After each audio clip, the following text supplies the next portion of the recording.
Um, you know, what's interesting about Cobolli is that he is deep in this draw as an Italian that a lot of people saw was made squarely for Yannick Sinner as like the Italian to kind of go through the draw, and he's nowhere near it. The other Italians remaining are Cobolli, and then there is Matteo Berrettini and Matteo Arnaldi. What I'm gathering is if it ends in E, you better take them seriously. I am good. Am I good? Give me a thumbs up if I'm good. But yeah, Italy keeps cranking out the talent. Like it's no joke. It's not a coincidence that there's three men in the quarterfinals and one's absolutely going to be in the semis. On top of that, the world number one is representing center. Representing center. Center is the world number one representing Italy. And Musetti is in the group as well, but he's out injured. It's just so many Italian people. Like I don't know what they're putting in the pasta. Like, the pasta is good and nutritious and full of protein. I just it amazes me too because if you think back to it, remember when Italy just didn't feel like a force in men's tennis? Like you have Flavio Cobolli, yeah. Well, not Flavio Cobolli. I didn't mean Cobolli. You have Flavio Fognini. Remember Flavio Fognini? He didn't retire that long ago, but he was involved in some very classic matches with Rafa Nadal and just kind of bad boy of the 2010s. And then outside of Fognini, um, Andrea Seppi. Andrea Seppi made his way onto like a very throwback tennis video game I had, like Smash Court Tennis 3 for whatever reason. You know what? Give me my props because that's a name I pulled out of the hat. Andrea Seppi. And people be telling me I don't know what I'm talking about in tennis. Y'all probably ain't even thought about Andrea Seppi in 50, 11 years. And here I am talking about Andrea Seppi today on this show. Anyway, that goes to my point that Italy is just taking over. Men's tennis is super successful. I wish whatever brand of pasta they are feeding those boys, they can surely open up the gates and share some with the United States players because my God, if they keep telling us that there hasn't been an American man to win a Grand Slam since 2003 and Andy Roddick, I don't know what I'm going to do with myself. I may just like gouge my eyes out. Because, like, yes, I know we get it, but, what are we supposed to do? Especially, like, posting that stat here at Roland Garros is like, did you think any of them were going to win it, really? Respectfully.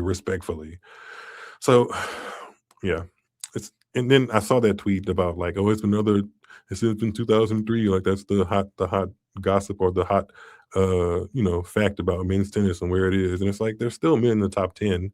And there's also other countries that haven't been producing stars that have, great talent and great history in the sport. Like the last Australian to win a Grand Slam was Leighton Hewitt in 2002. Nobody's talking about that. The last Frenchman, I believe, to win a Grand Slam was in the 80s with Yannick Noah. So, like, I don't know. I don't see those stats popping up everywhere about, like, when's the next Frenchman going to win a slam? Like, people out here struggling. Right now, it's Italy's turn, okay? Italy up. United States down, like 5,000 or whatever. But one day we'll get them back. I don't know who it is. Hopefully there's a mom, an athlete himself or herself, a father, a godparent, uncle, cousin, auntie who listens to Tuned Into Tennis and one day rears a great U.S. Open or champion and a U.S. tennis professional champion. All of that. Or just compete on tour and say Miles inspired you. That'll be great. Oh my God. It's about that time I start wrapping this show up. Okay. I think that's it actually. Yeah. I mentioned Berrettini and Arnaldi. Did I really mention them? They're playing the last quarterfinal. It's a huge opportunity for both of them, obviously. They've both gone through some some injury issues. It was surprising to me that I look at it here in my notes that Berrettini hasn't played the French Open since 2021.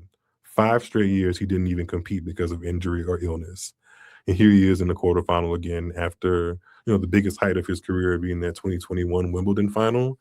And he's made a semifinal at the US Open, semifinal at Australia once. So it's good to see him back in the mix, especially because I think he's, 30 now. 30 isn't old in real life. At least I don't think, as somebody who's going to be 32. But in tennis world, it does kind of put you in a different bracket of possibility, if you will.